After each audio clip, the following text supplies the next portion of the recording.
right, here we go. What's going on, everyone? My name is Anthony Walker. I'm the Chief Investment Officer and General Partner here at Cornerstone. We are, of course, a real estate investment company specializing in particularly multifamily and at that Class B multifamily and development. I know a lot of you guys might know me from LinkedIn or social media or just talking to you guys. We do a lot of marketing and get a lot of referrals at our company. We've raised a lot of capital, so we are just a growing team. So we have a couple other familiar names here, so happy to see all you guys in the attendees list. I'm stoked to be doing this and growing our company. Currently, we have about 14 assets under management as a team. And so the purpose of this is to tell you guys about the new fund that we are launching and to walk you through what a 100K investment will look like. As with any investment, you guys aren't really investing as much in the real estate as you guys are in the team, because we're the one managing the asset. We're the ones making sure the project goes from point A to point B. We're doing the asset management and we're making sure everything goes swiftly. So with that, I'm going to start with a little introduction of the team, and we'll start with Miss Sarah Nichols. Hey guys, so yeah, my name is Sarah Nichols. I am a co-owner. I am in charge of business development and investor relations here at Cornerstone. So really, I'm here to help you along the way in the investment process. I am the person to direct any of your questions to after our webinar. And so reach out to me. My contact information will be at the end of the presentation. And yeah, I'm here to help you along the way in the investment process. Awesome. Thanks, Sarah. Now we will jump to John S. Nichols.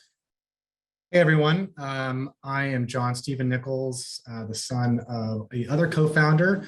I'm the co-founder and COO here. My roles entail asset management and oversight of our general contractors and property managers.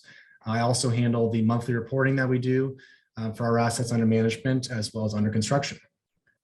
Awesome. Thanks, John. And now we will jump to Tom, our regional manager. Tom Nichols here. A regional manager in Oregon. I handle all land acquisition, development, and construction in the state of Oregon. And finally, we have our CEO, founder, John Nichols. Hi, everyone. John Sr., as I'm called around here because there's two of us, John S. and John M. John and I founded the company about 6 years ago, and my background has been always in real estate. When I started my career, I'm in my 33rd year now, and I've touched on all kinds of different things, construction, development. I owned a mortgage company for a long time. I was a senior commercial lender for a long time and a direct seller correspondent with Fannie Mae and Freddie Mac and HUD. And so I got a lot of experience in a lot of different areas of real estate. And excited about this project in Bend. I think it's going to be a really good one.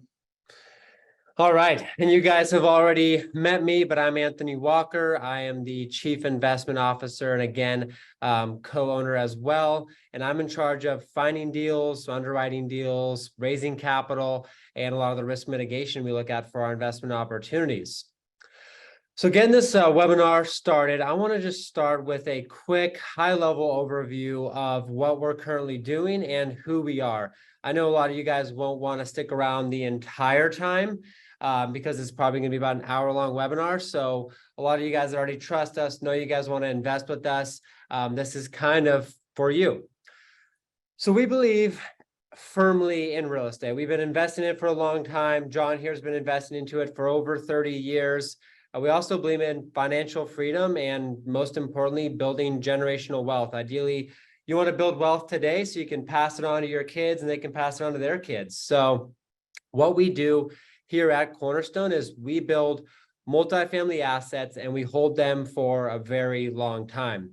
And we do that because it's been proven over the last 100 years to be one of the best investments out there.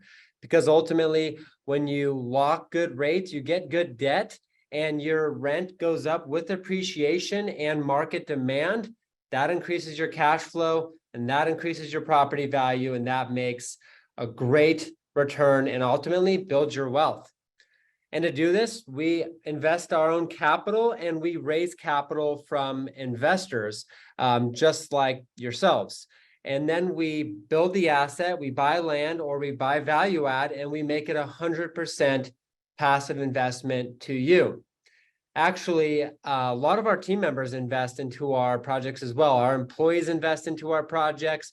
We invest into our projects. I'm personally investing as much as I can into this development. And none of the founders and none of the general partners take a salary and never have taken a salary.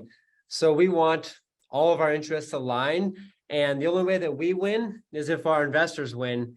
And so ultimately, we have every incentive to make sure that the project's complete, that we get cash flowing, our product appreciates, we take depreciation, we get all those tax benefits, you name it, because we're also investing into all of these deals.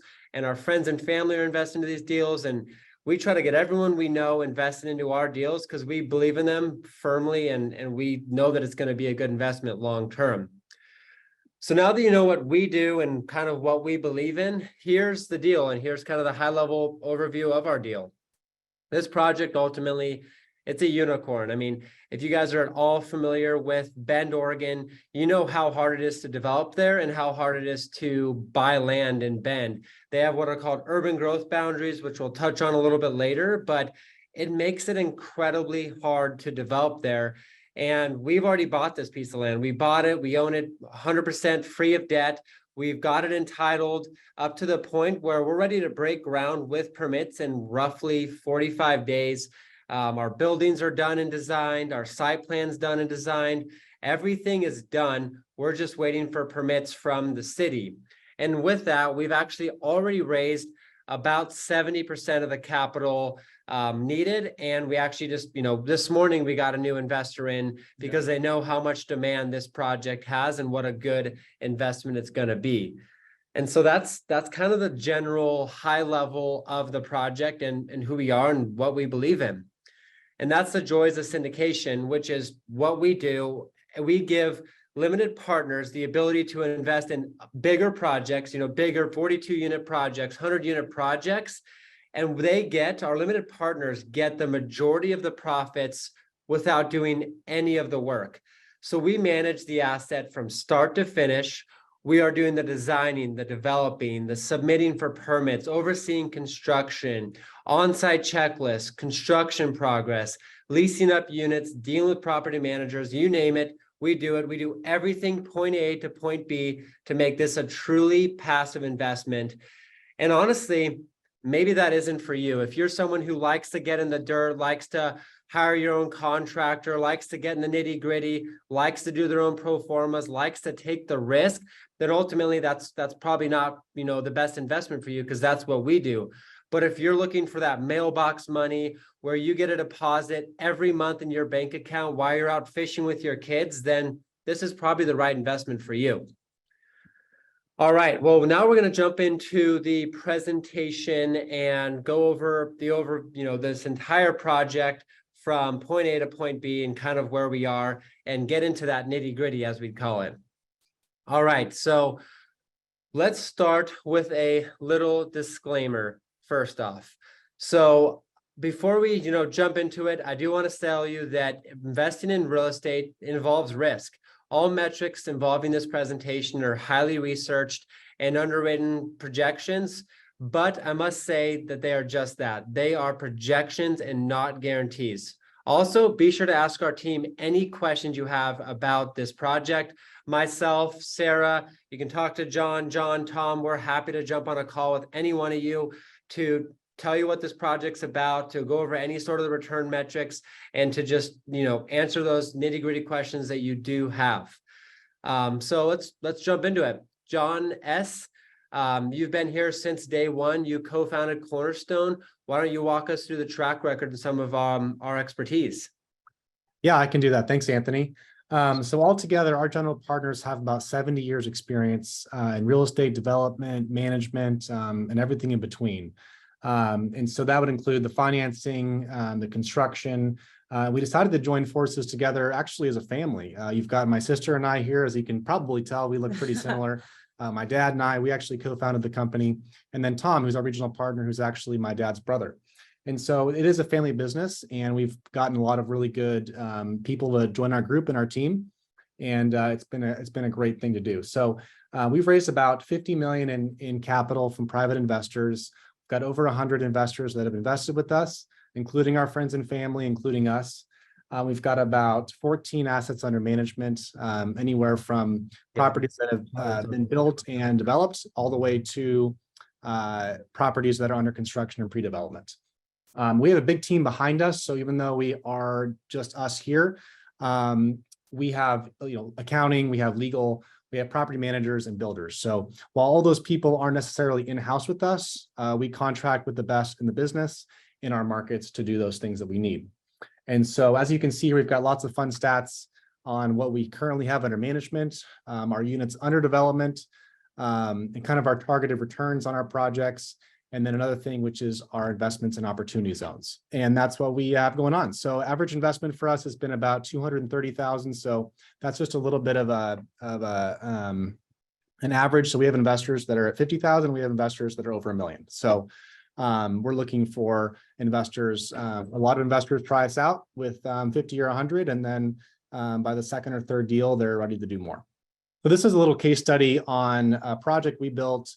Actually, we finished it right at the start of COVID in Montana. And so when you look at a project with us, you say, well, what's the deal you guys have done before? And this has been a real shining star in our portfolio. We've already returned over half the capital back to the investors, because that's what investors want to know. When I talk with investors, they want to know, how do I get my money back?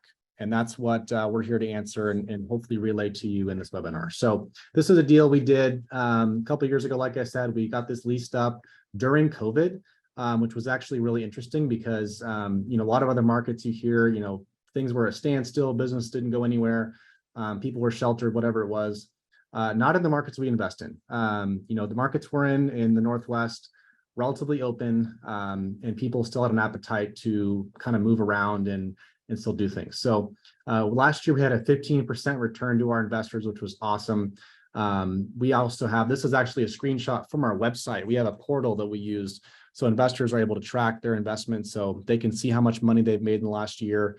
And so over the long term of this project, you can kind of track, oh, wow, I've made this much money this year compared to last year, and it's easy to track for you. So that's a little bit about a case study for us, and also a deal that we're hoping to perform on just as well, if not better. Again, our returns are always conservative. So this was one that our return metrics were pretty similar to the one for Bridgewater. So we were fortunate to overperform on this one, and we have some very happy investors in this project.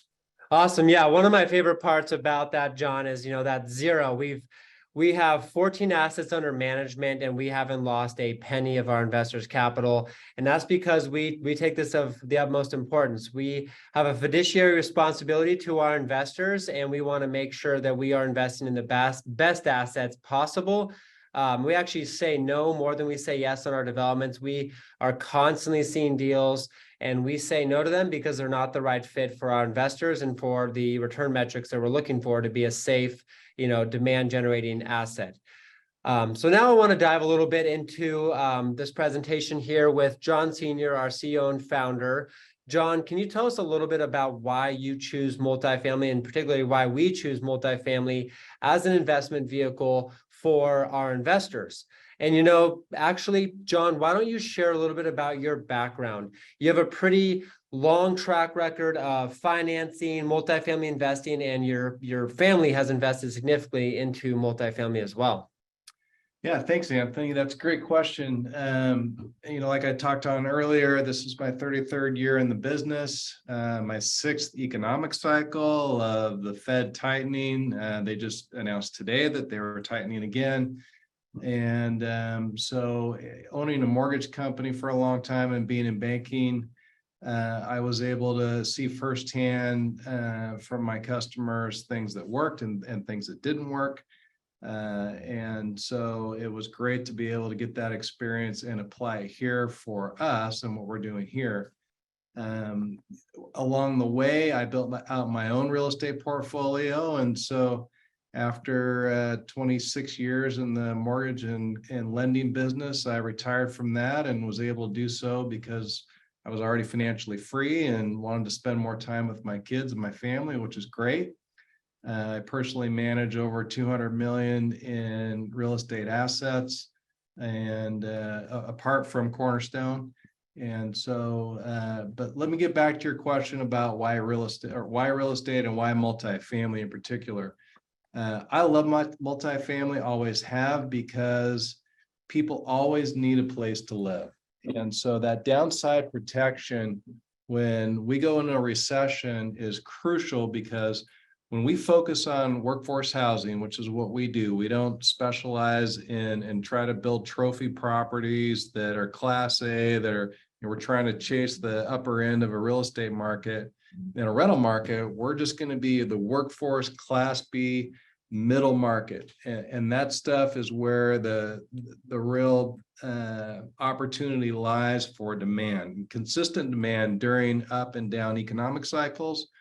What we like about multifamily in this project particular is that there's, and we'll talk about this a little bit, but it's very difficult to build anything in Bend. And this property is right in the heart of all the amenities in Bend. And so that really gives you an idea of if someone can't afford a house, they can still live in Bend, and we're going to give them in this project a lot of the same amenities and finishes that they would find in a house, which is really great. And so one of our big competitors, quite frankly, is not other syndicators, but it's other investments, right? Stocks, bonds, and so on. And right now we're seeing a lot of people sit in treasuries. You can get a 5% interest rate in treasuries. But what a lot of people don't realize is how dangerous that is. And what I mean by that is, and a lot of people don't understand what treasuries really are, is government issued debt. So you're buying debt from the government.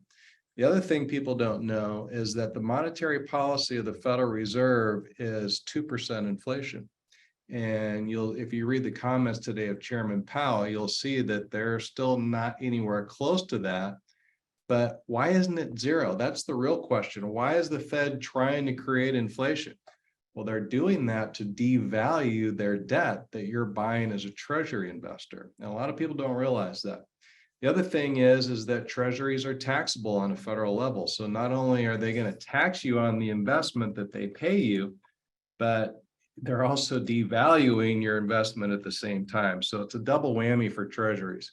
It's a good place to sit if you've got money to invest, that you're looking for your next investment. If you're over the FDIC limit, which a lot of people do, I've done that, but I don't leave it there for very long because I know the truth about what treasuries really are. And so that's really the gist of why real estate, other than the fact that tax benefits. So a lot of times what we can do is take accelerated depreciation and depreciation through the life of the project, and that covers your cash flow that we give you from distribution. So we take that distribution and we also allocate per limited partner the pro rata share of the distribution. And part of that is the depreciation that goes along with it, which makes that distribution tax-free, which is really great. I personally love that and don't pay tax, which is my favorite part.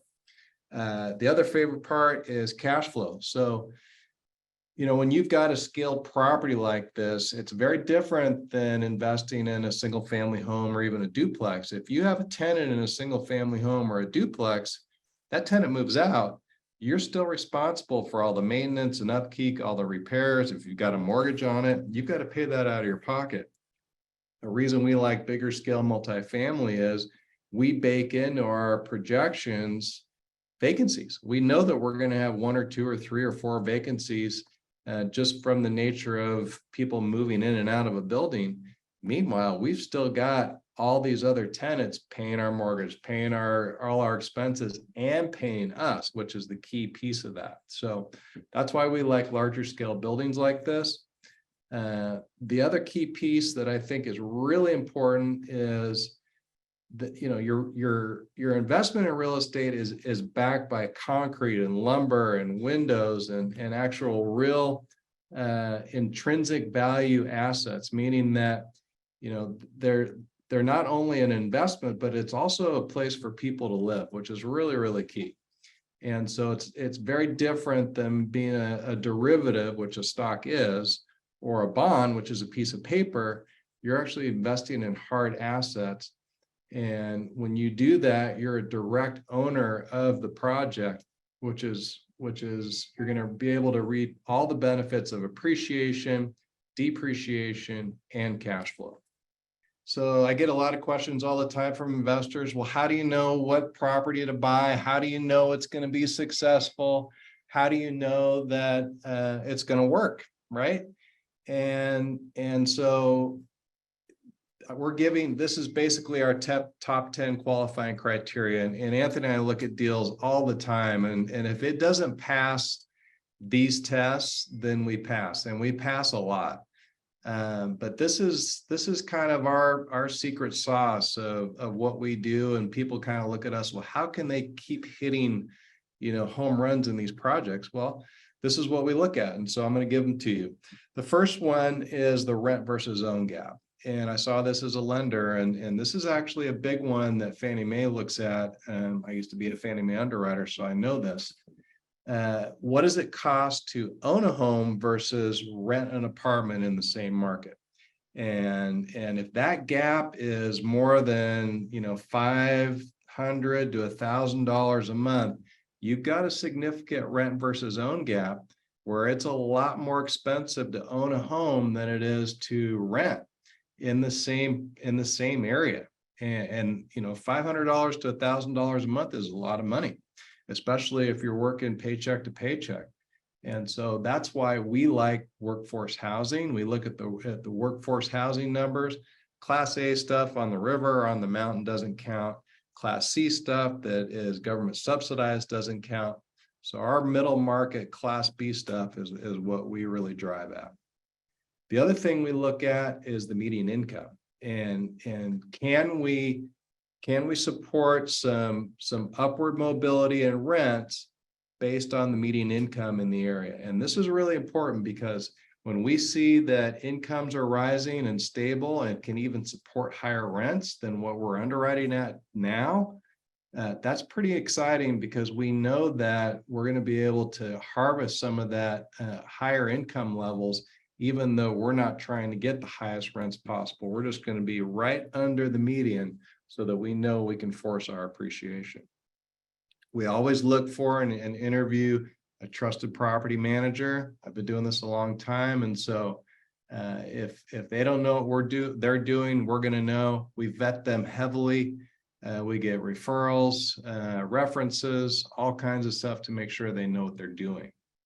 The employment situation has to be really good. So whenever we look at a market, we look at, how many available jobs are there versus, workers. I mean, if there's excess employment in a market and they're good jobs, we're talking firefighters, nurses, policemen, city workers, teachers. Those are our favorites. I mean, one of my favorite things that I love, and where I was at a property today, we've got a police car in the parking lot as one of our tenants.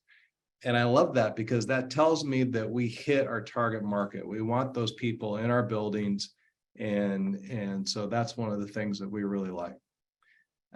When we see population growth and growth boundaries, we know that it's going to be a pent-up demand situation. So Oregon, for instance, if you look at a map of Oregon as a state, you'll see all these cities in this state are like little islands. And that's because it's very difficult for an urban growth boundary, or what we call a city limit, in these different towns in Oregon to expand. And the reason that is, and Tom will talk more about this, is everybody within that city limit and urban growth boundary has to vote for it to be expanded. Well, you've heard of the term NIMBY, not in my backyard, and that's why it's so difficult to have anything expand and have new land annexed in.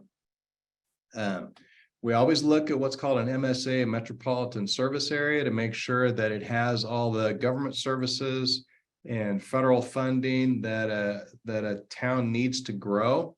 That mainly focuses on infrastructure for roads and highways, schools, law enforcement, all that kind of things, very key. In Bend, there's a very well-known St. Charles hospital system. It's a very good one.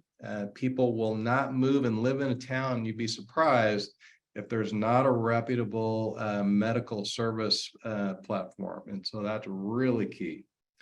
Location, obviously, when we look at where a property is going to be located, it's got to be near some really key things. Hospital being one, maybe some recreation opportunities, those sorts of things. Right where there's jobs is where we want to be, because jobs drive housing. Another key piece is low vacancy. What does the market look like as far as vacancies? Are they sitting at 20% vacancy? Or are they sitting at 5 or less? Well, we like low vacancy because we know that that's going to put upward pressure on rents due to inflation and pent-up demand. And then the last one is one that's not well known, but I'm going to share it with you anyway. And that is, a lot of people don't realize that Walmart actually has the most sophisticated algorithm in the commercial real estate space for predicting growth. And so when you see a Walmart go into an area, they have done their research, and it's not a small decision for them to do that. And the first thing we look at is, okay, well, where's the nearest Walmart? And I think the nearest Walmart to this property is less Couple than miles away. Yeah. Yeah. So, I mean, Really close. that's super key. I mean, it's, you want to know if it's going to grow, Walmart's there, you can bet that it's going to be a good one. Now I want to jump into this project specifically, you know, the sticks and bricks, as we'll call it, what it is, what's been going on, and what you can expect.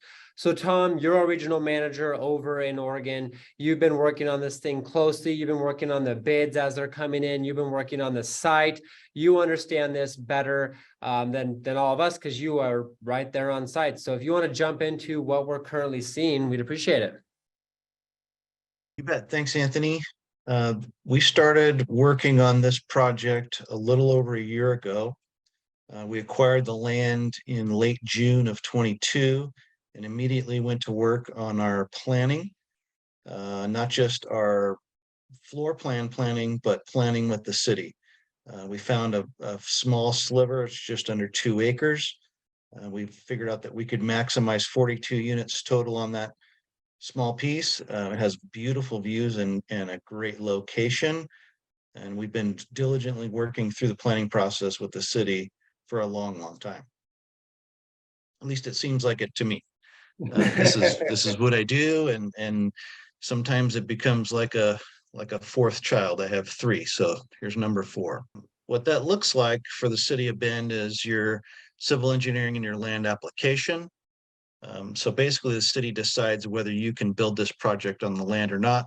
That includes zoning, underground, traffic studies, water studies, arborist study, all kinds of things that happened in the past, I don't know, 12 to 14 months.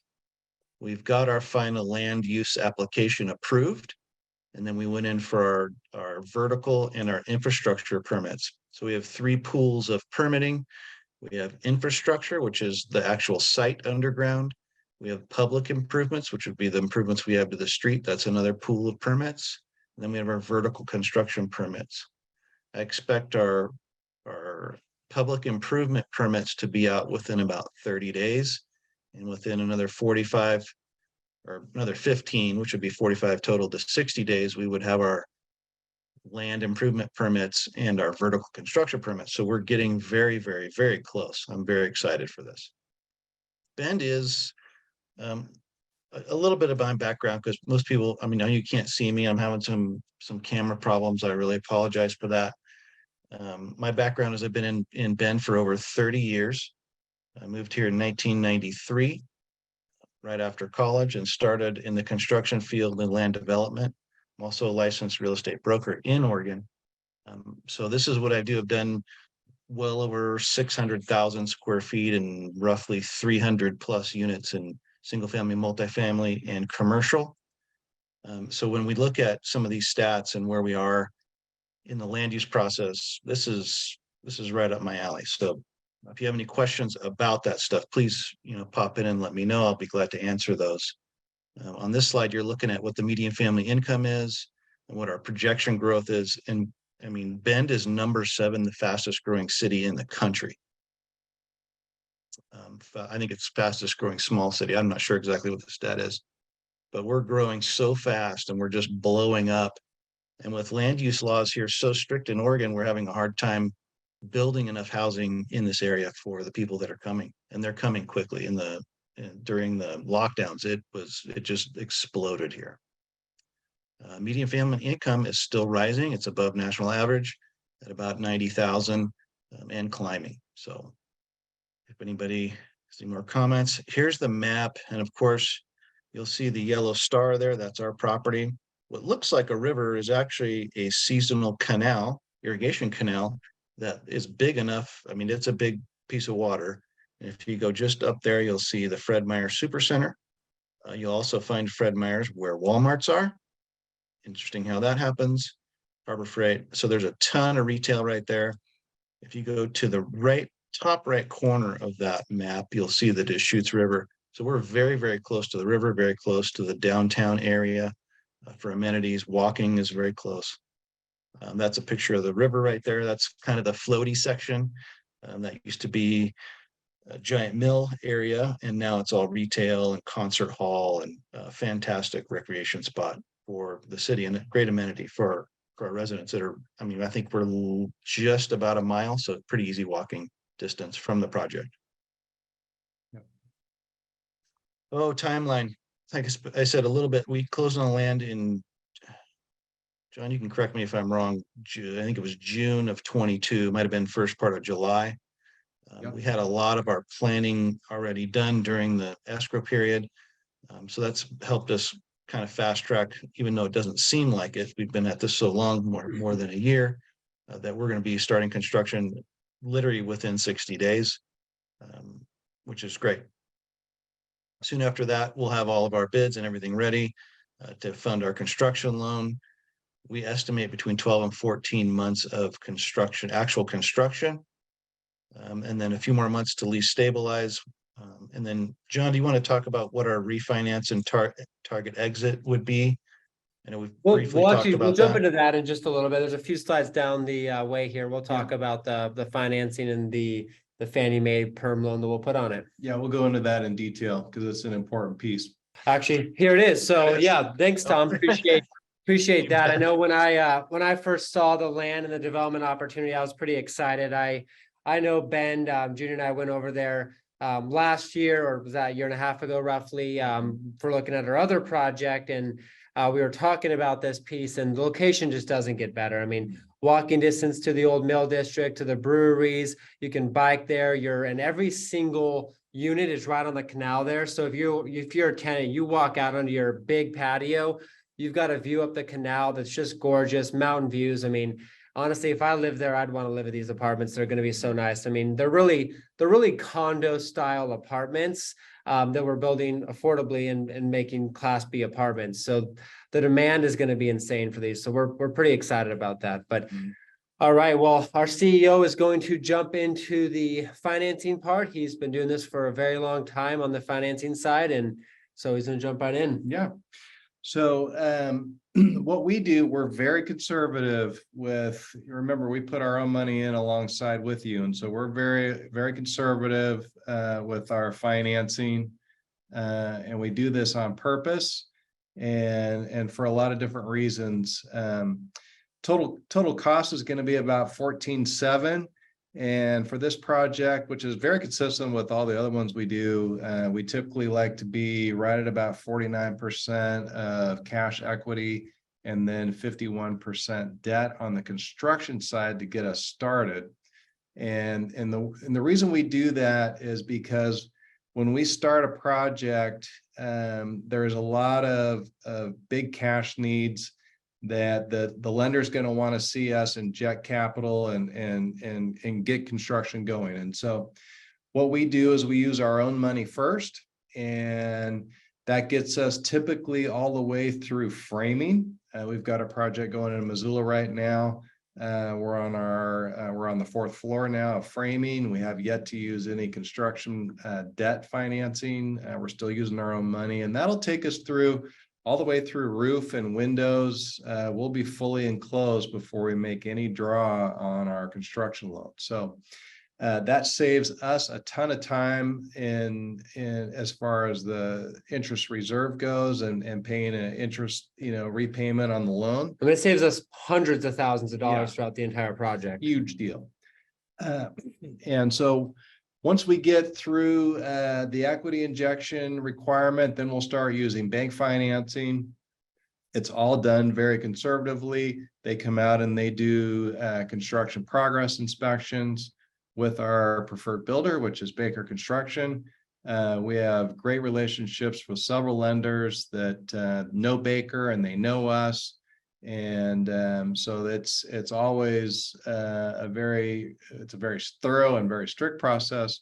So we're not paying for things that aren't done. Materials aren't on site. It doesn't get advanced, but Baker has been great. They know the rules of the game. And so we never have to worry about that.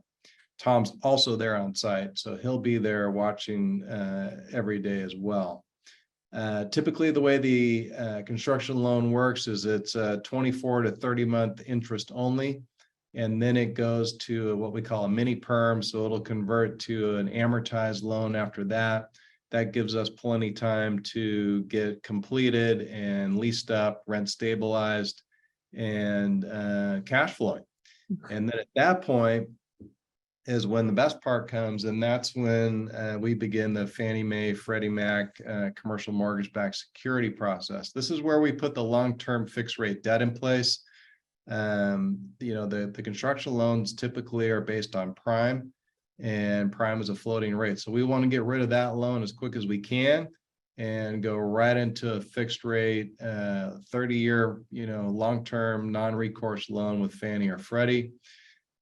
This is my specialty. In fact, we just closed one last week on another project. We locked in 5.9%, 10 years interest only. And so that works great because we were able to take some cash out. And what that means is we paid off the construction loan. On this one, I think we've got a construction loan of 7.5 million. We'll easily be able to do about 9.5 million on this project, which is typically right around 60%. We don't like to go higher than that, 65 maybe. And so we'll take cash out. And so that cash goes to all of the limited partners, and which is great because we're able to return capital in a big lump sum back to you all. Which is really kicks off our returns and gets the return of capital back. Our goal is to try to return capital as quickly as we can to all of you. And so this is a great way for us to do that conservatively and safely to make sure that we return capital and still keep the project viable and sustainable and cash flowing, which is what we're all after.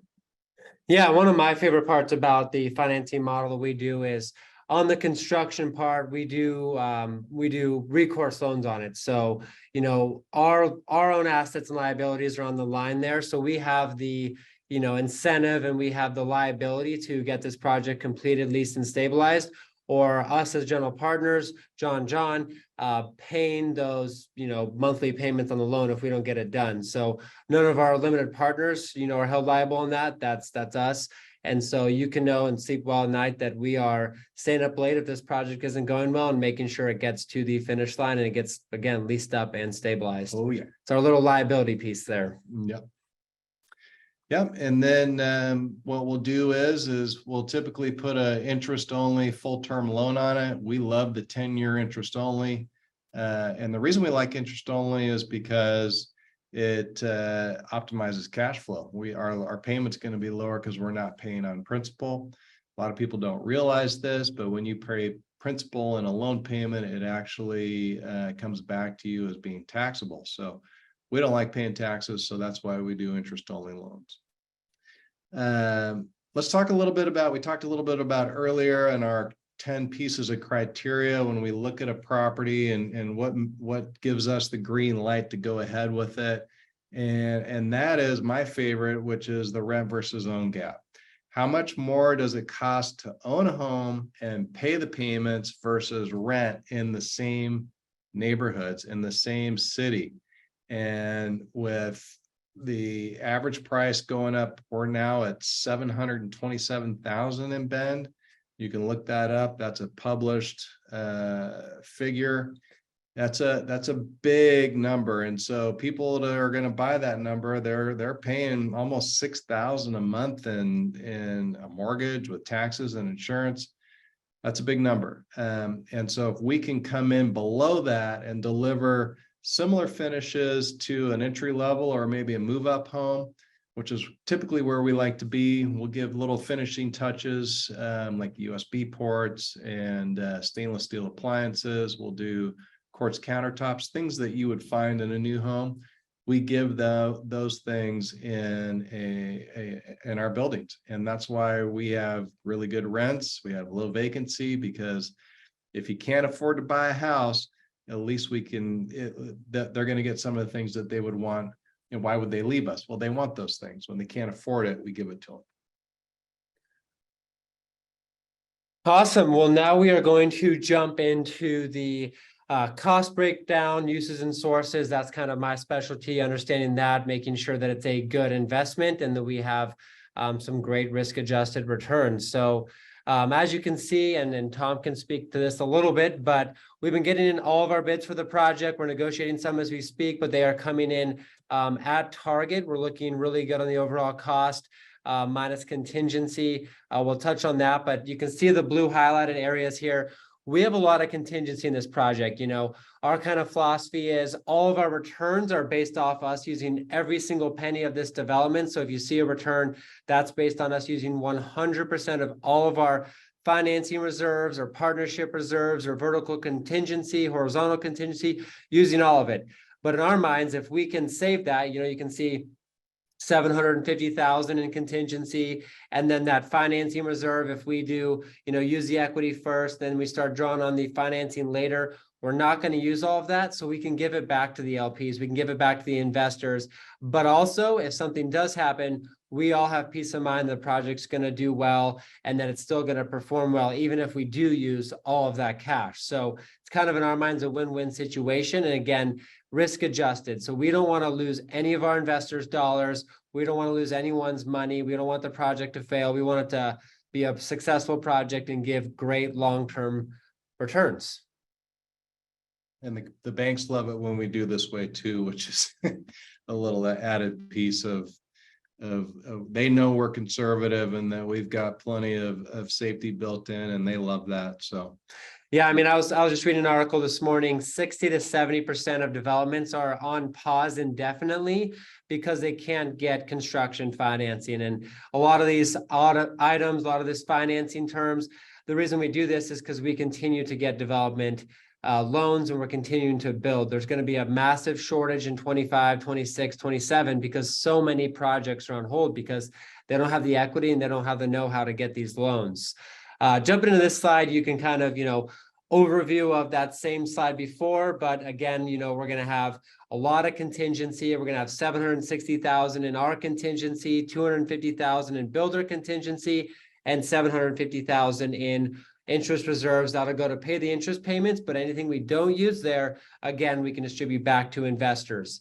So here's a little bit about the deal structure. So we're offering $7.2 million, $1,000 a share into the LLC that owns the property.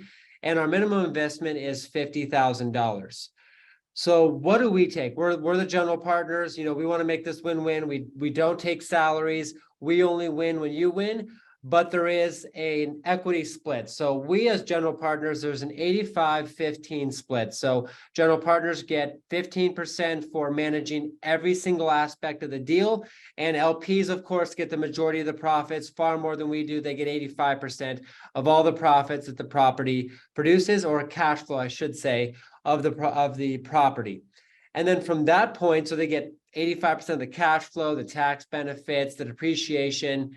And then as soon as we sell that asset, so this is a 5 to 7 year hold, when we sell the asset, and once we return 100% of your investment, it's then a 70-30 split, but only on those profits. So you've gotten 100% back, and then we split it. So it's very lucrative for the LPs, and we want to make it that way. We want to continue doing business. We want to continue making, our investments a lucrative investment for you. So you invest now, you invest in 5 years, you invest in 10 years, and you build that generational wealth alongside us. We want to build our generational wealth as well. Let me just add one thing that I think a lot of people don't realize when we talk to investors is once we give all your money back, you're still in the deal. So your returns become infinite. Absolutely. And that's one thing that a lot of people don't realize is that once we give you all your original capital back, you're still a limited partner. You're still getting cash flow for as long as we have the project, and your returns are now infinite because you have your original investment back. So we love about it, infinite returns. And so last little point I want to touch here is our targeted returns. So our average targeted cash on cash return is 9 to 10%. So that's going to be a refinance up front, and then you're going to have monthly cash flow that increases as inflation increases. And then our IRR of 15 to 18%. So explain that a little bit. We're going to have roughly 65% leverage on this property. And so if we just increase at 3%, 3% is our current inflation rate. That means that if we increase by 3%, then your equity is increasing by almost 9%. If we're cash flowing 6%, well, there you go. You made 15% return that year on it. Now, the last 25 years, multifamily has appreciated by 5.4%. But again, all of our projections use 3% appreciation and 2% expense growth, and that's exactly how Fannie Mae wants to see it. And then our equity multiple, we're looking at about 2.08, but in reality, it's going to be about between 2 and 3, depending on exactly what that hold period is going to be. So we want to sell ideally at the top of the market, at the top of the current cycle that we're on. Hey, Anthony, I'd love to jump in there a little bit on kind of going back to those cash flow splits. I think one thing that makes Cornerstone really unique is those 85-15. I think it's pretty customary and normal for a lot of other syndicators to go 70-30, 60-40, IRR hurdles. You'll see a lot, once we've given this much of your capital back, then, you have even less splits. You have all of these hurdles, all of these barriers and all these different things. And I think that's one thing that I think makes Cornerstone really unique is, all throughout the cash flow of the project, it's always 85-15. It doesn't change until that point of the sale. And I just think that that's something that makes us really unique. No IRR hurdles, no, prefs that really limit what your returns can be. A lot of times with these prefs, they limit how much you can make. And all of a sudden, we're cash flowing a lot better. We're able to raise rents. And, you did a preferred return of, 6%, and we raised rents. We're doing a lot better. We're cash flowing out of 9%, and that's when it really only benefits the general partners, and the general partners start lining their pockets with the cash, rather than really sharing that with the limited partners. And I think that that's really important to share is, we invest in the limited partner side. We have friends and family invest in the limited partner side, and that's why we don't do that. We want to give our limited partners the opportunity to cash flow and reap the benefits of the cash flow all throughout the project. No, absolutely. And to that point, the only other fees that our company takes is an acquisition fee that we invest right back into the deals. We've actually never taken the acquisition fee out of our deals to date. As we're a growing company, we're hiring employees. We may take those in the future, but really we're going to take them to hire employees, and we're going to keep that money invested because we want that generational wealth. We want cash flow paying employees. And then we have a 2% asset management fee, and same thing, that all goes to paying employees, our business development, our media director, more employees we're looking to hire. So the general partners, really, we don't make money until this property is done, lease stabilized and cash flowing. And we like to keep it that way. We like our incentives to be aligned with what our investors are looking for. All right, so investment summary. Let me jump into that. So Total cost 14.7 with all of those contingencies outlined. We're looking to raise 7.2 million. We're just around, I'd have to look at the numbers, we're just around 70% raised of that. The rest of the equity is going pretty quickly now that we are close to permit, thanks to Tom and our wonderful team. Targeted average IRR 15 to 18%. Year one IRR, this is exactly why we develop real estate. It's 20 to 25. That's about what we're building it under market values. So if we achieve the rents that we're looking for with our property manager who came up with those rents, this project's going to be worth over $18 million at a 5 cap. Right now we're in about a 5 cap market in Bend. So, you know, that 20% appreciation there just because we're developing. Targeted average cash on cash, 9 to 10%. That grows year over year. And then targeted investor cap rate. So we're building this at a 6 to 7 cap. It's worth a 5 cap. And then targeted equity multiple of 2 to 3. That's, you know, 2 times the money. So if you invest $100,000, you're looking at pulling out $200,000 to $300,000 in 5 to 7 years. This is a new construction product, and our minimum investment is $50,000 from accredited investors only.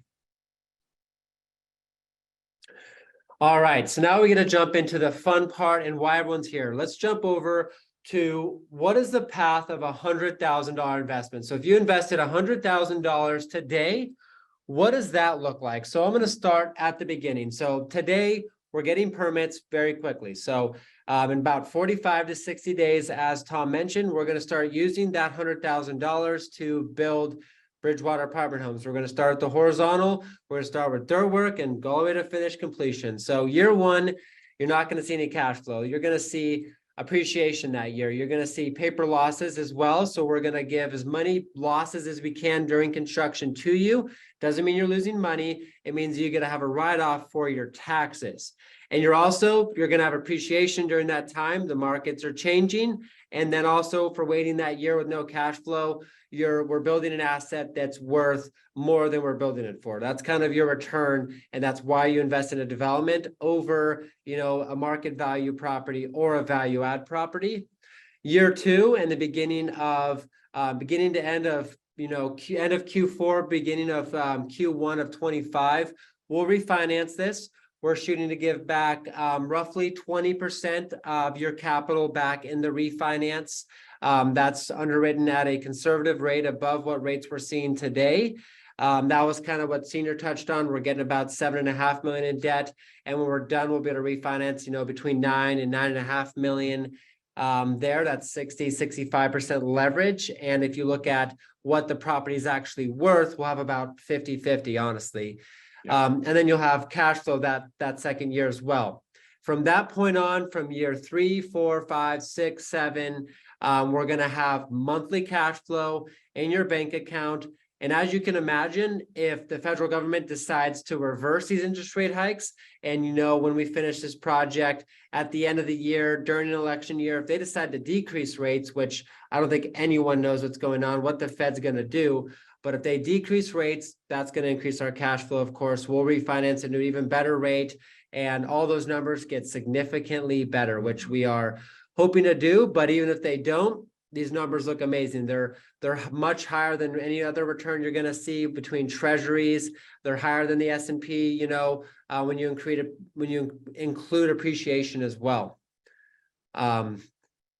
Yeah, and the other things, you know, our assumptions, we underwrite this very conservatively. So we have up in the top right there, you see we underwrite at 5% vacancy. Ben's sitting at about a 3.2 to 3.5% vacancy today. We do 3% yearly rent growth. The average over the last 25 years has been over 5%, and we use a 2% annual expense increase. So that's what Fannie Mae again wants to see. They're one of the most conservative institutions in the world. And our goals as syndicators and general partners and Cornerstone a whole is to overperform. We want to build this asset for you, and we want to overperform. We want to build your trust, and we want to invest our dollars. So we want to overperform as well, because we're building our own generational wealth. And then we want you to snowball the money into the next big asset. And so you continue to snowball your wealth, continue to build that generational wealth. And so here are the actual dollar numbers. So we're looking at, year one, again, nothing. Year two, 20 to 25,000 of your 100,000 back. Also, I should touch on this. You're going to get depreciation. So we're going to cost segregate this. And that first year that we have the occupancy, which should be next year, we are going to give you as many paper losses as you can. Our goal is to give you as much tax-free wealth as possible. And honestly, we give ourselves tax-free wealth. We don't want to pay the government taxes. We think that, we want to pass you that cash flow, pass you the refi money tax-free. So you work with a good CPA, you should have some strategies and some appreciation to do that. And then every year we're going to cash flow, $5,500 to $6,500 that first or that third year, and then just increasing every year. And then every year we're also going to pass you more depreciation. So you're going to be able to write off a lot of that cash flow and take that cash flow tax free. So it's a pretty sweet deal. So that 15 to 18% return is actually after taxes. So if you look at before taxes, that's closer to a 20% plus IRR, which is pretty sweet. Let me just touch on one quick thing that I forgot to mention earlier, and that is people always ask me, why are there so many tax benefits with real estate, especially multifamily housing, and why does the government give you these huge depreciable assets that you can take against your income so that it's tax-free income? And the answer is, if you look at what the federal tax system is based on, they give tax incentives for what they want and what they need. And housing is definitely one of those things that the government wants to see. And so they give tax incentives in order to do that. And so that's why the depreciation piece of this is so key and so generous, is because without all of us together creating housing, one of the key drivers to do that is the tax benefit. We would have a major shorting even bigger than we do. And so that's just one little thing I wanted to add. Yeah, I mean, all the markets that we invest in have housing shortages, and that's why we build there. We like the high growth and we like housing shortages because it keeps vacancy low, returns high, and supply low. Yeah. So, all righty, now we're gonna have John jump into some of the comps. This property, these properties are both, near the property or currently being built. Yeah, so thanks, Anthony and John Sr. So these are two properties. When we look at underwriting a deal, we don't just take, here's two properties that are close by and, whatever. We look at some of the best comparable floor plans, finishes, and also location. So these were a couple that stuck out to us, as well as our property management company when we went through the numbers with them. And so what we found was that for new projects, again, like the Solis at Petra you see on the left there, that project's done now. And so they're getting some really spectacular rents. And actually these rents are higher than our underwritten rents as well, which is also a key part of that is, we see higher rents being achieved at other newer properties, which is great. We like to see higher rents in ours because actually a property we're at today with our property manager here in Post Falls, Idaho. We just finished a project will look very similar to this one. And we told our property manager we want to be just under about $100 to $200 a month less than the newer projects that are even a touch nicer than ours. Because the reality is when we're 100% full, that means we're making strong distributions. And so we're not trying to reach for the stars on rents. We like to be conservative in rents.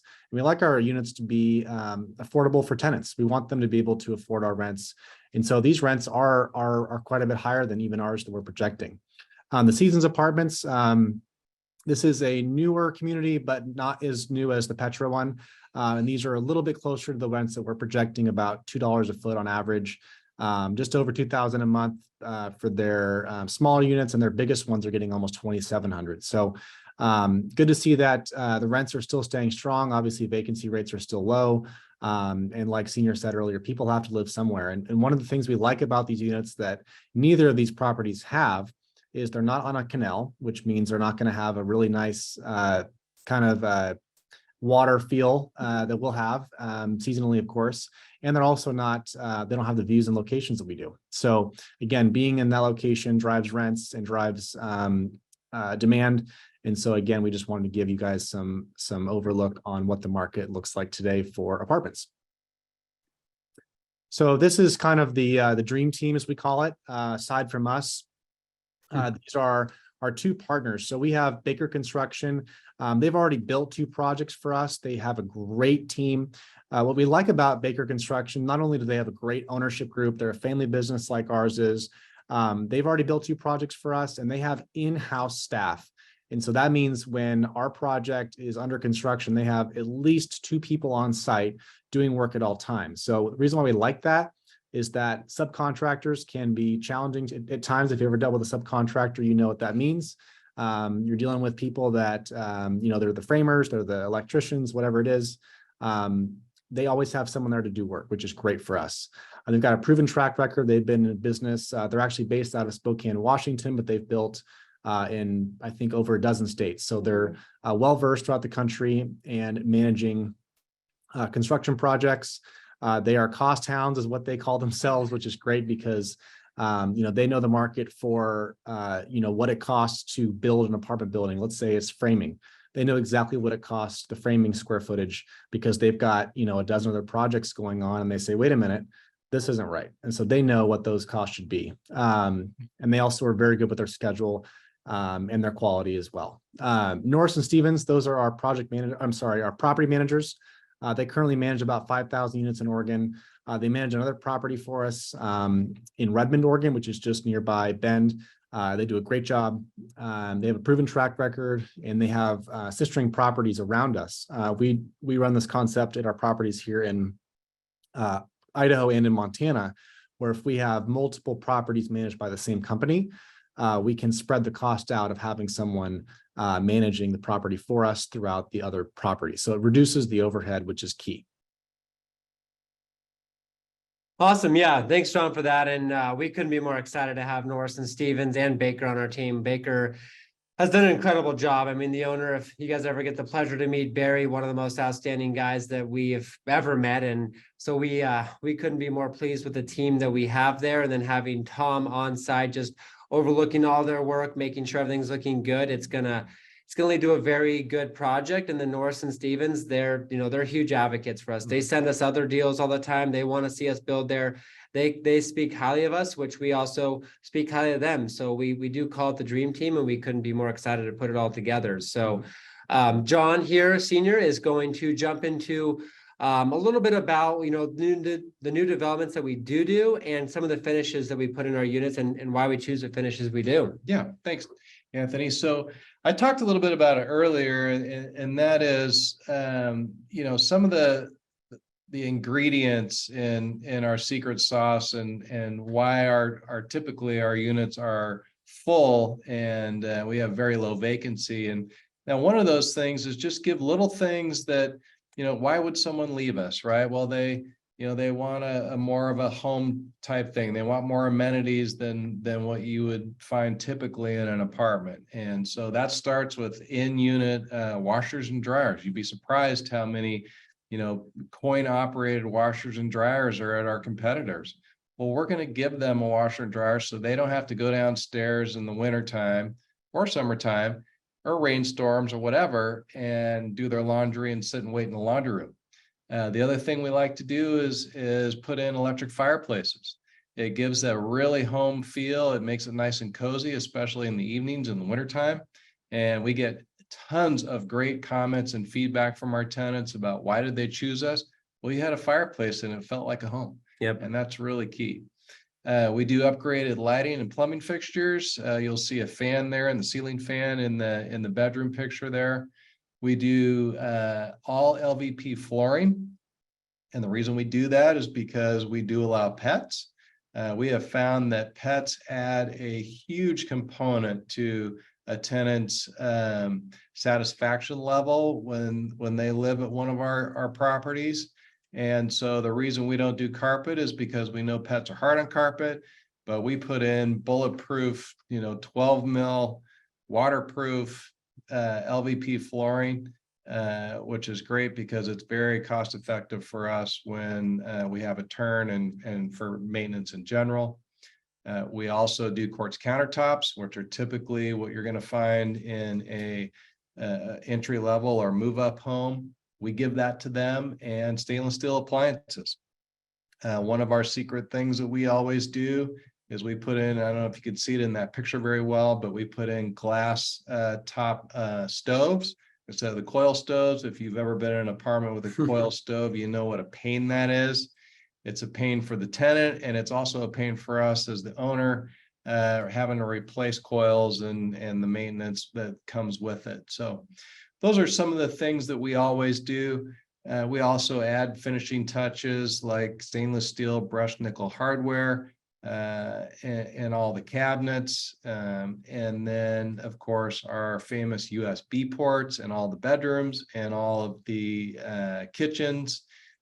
Because it seems like we're always chasing a charger somewhere, and we get that feedback. They love the fact that, you know, next to their bedstand, they have a way to charge their phone, which is huge. Absolutely. And so we get tons of feedback. So those are some of the things that we do that gets us rents, keeps us full. And we, you know, when tenants live at one of our properties, we want them to stay. And then when we have renewals, they're happy to accommodate an increase. Yeah, I mean, our goal is to make it feel like home, and the only reason that they would leave our property is to not choose another multifamily property. Is either they're leaving the area or they're buying a home. And They're buying, if they're not buying a home, then we want them to stay here because decreasing turnover is a massive cost saver. So one thing I forgot to mention that was in that picture there is good sized patios. You know, if you're not in a home, let's give them a good sized patio that they can sit out on and enjoy the outdoors and barbecue and watch the sunset. So absolutely. All righty. Well, so the last few slides here, we're going to have John go over a few of the frequently asked questions. John Jr. Awesome. Thank you, Anthony. So yeah, these are a few questions we get from investors. Again, we've been doing this project for a little over a year now. And so we've gotten some of these questions. And so I'll go through a few of them really briefly with you. So one of the questions is, why are you developing in Oregon? So Oregon has had some ups and downs as far as population growth. It's been positive, it's negative, but the demand for affordable housing has grown a lot. And so what's happened is that regardless of what the politics are doing, the demand for affordable housing has increased quite a bit. And so that's the main reason why we're developing in Oregon, is that it's become very difficult to build. And a lot of people have decided not to build in Oregon due to the politics. And so we see that as an added advantage for us because there's less competitors building in those states. And so if you look at a lot of other states like Texas or Arizona, there's a ton of construction going on there, and that's for a reason. And so we like states like Oregon, that there is a huge need for affordable housing, and that's why we're here to help. So another question is, what happens after I invest? So that's part of what I do. So you'll hear from us regularly on construction updates with videos, pictures. Once it's cash flowing, you receive monthly updates from me. So usually about the same day or once, a couple days here and there, usually about the 15th to the 20th of every month, I send an email. It includes a description of what we made in income, our occupancy, attached financials, and we are very transparent with our financials. So we have a third-party CPA that we contract with that goes through all of our financials, make sure they're all come through and properly accounted for, and then those are sent to you every single month. And so and then how do we give distributions? I'd say 90+% are ACH. We have a few that take checks, but those are the main reasons. Those are the main ways we can give you back those monthly returns. And then one other one we get is, how do I know if I'm accredited? So like the criteria, very simple. It's 200,000 for individual or 300 for joint for married couples in the last 2 tax years, or $1 million of net worth, excluding your primary residence. So if you have any questions on that accreditation, talk to your CPA or any other tax advisor. That's a very important thing for us. Again, our investments are targeted towards accredited investors, and that is a regulation that we abide to. And so again, how can I invest? That's what we're looking for from you guys. So we're looking for individuals. We have a lot of people that invest jointly with their spouse, LLC, partnerships, trusts, and lastly, IRAs. And so we have a lot of investors that have moved their IRAs over to us, and we're happy to connect you with, we have several partners we've worked with that are custodians that can help move your IRA money into a real estate investment. Awesome. Thank you, John, on that. And touching a little bit on the why Oregon part, because we get asked that constantly. Sarah and I manage a lot of the calls from investors. We always have to touch on, why Oregon. Portland is kind of a scary place right now, even though it's actually probably one of our best performing assets is in Oregon. It provides an incredible amount of cash flow. It's 100% full, and it does incredible. But also where difficulty lies, a lot of opportunity lies. And that's what we're seeing in Bend right now is a lot of people are scared to develop there, but there's a lot of people coming from Portland, coming from San Francisco, moving to Bend because it's beautiful, 300 days of sunshine, the ski hills, the outdoor amenities, the demand is insane there. The earlier side, the 7th fastest growing predicted city over the next 40 years. I mean, you can just see the demand there, but they're massively undersupplied because people are scared to develop there right now. But honestly, we have 100% occupancy on our 2 properties there right now. We're doing incredible in the market. So we want to continue to develop there because we see massive opportunity and a massive amount of returns and equity to be made in these markets. All right, so I'm going to jump into the investment process. So the first process, is the commitment. Hey, you listen to this webinar, you've called me or Sarah, or you just feel comfortable, you trust us, you've been looking at our funds for a while, and so you commit to invest. You say, Anthony, I'm ready to go. Team Cornerstone, I believe in every single one of you guys. We know that you're going to have a good investment. From that point on, you send us the accreditation letter. So we can only take accredited investors. That's an SEC regulation. So we have to abide by that. That's for our protection and your protection. And number 3, once we have, the commitment, we know you're accredited, you can go ahead and sign your subscription docs, read your LP agreement, the limited partnership agreement that outlines every legal sentence that you need to understand about this investment.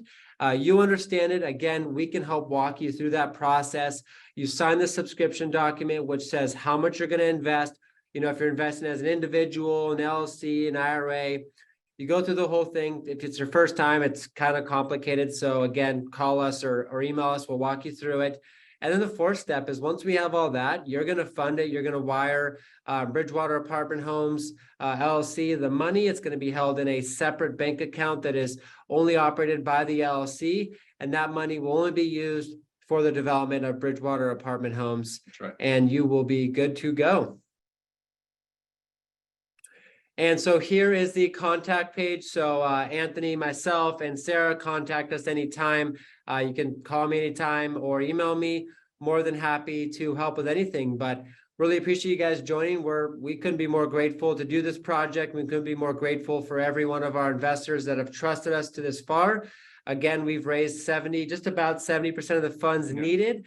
And so we're just looking for that extra little 30%, which we expect to have high demand. We're going to send this webinar is recorded, so everyone will get it, and we're going to send it out to all of our leads. So if you're interested in investing, now is the time. Awesome. Thanks, guys. Thanks, everyone. Yeah, everyone, appreciate Thanks, it. everyone.